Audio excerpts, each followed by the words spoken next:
রাসূল সাল্লাল্লাহু আলাইহি সাল্লাম এক রাস্তা দিয়ে যাচ্ছিলেন।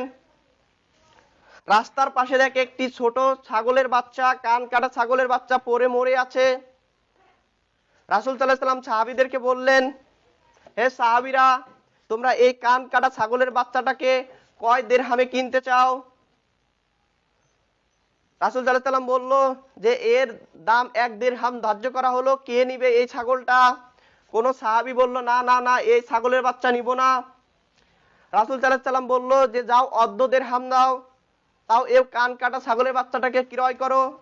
সাহাবীদের মধ্যে থেকে উত্তর আসলো, হে আল্লাহর রাসূল, একে যদি অর্ধেক দিরহামে ক্রয় করি তাও লস হবে, কারণ এই কান কাটা ছাগলের কোনো মূল্য নেই, অথচ তার ভিতরে এই ছাগলটা হচ্ছে মরা, এই ছাগলটা দিয়ে আমি কি করব? এর অর্ধেক দাম দিয়েও যদি কিনি তাও লস হবে। রাসূল সাল্লাল্লাহু আলাইহি সাল্লাম আবার বললেন, হে সাহাবীরা, অর্ধেকের অর্ধেক তার অর্ধেক দিয়ে ক্রয় করো।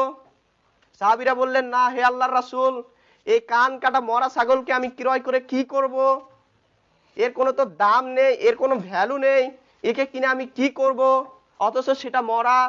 রাসূল সাল্লাল্লাহু আলাইহি সাল্লাম বললেন, যাও তোমরা ফিরিয়ে নাও এটাকে। সাহাবীরা বলল,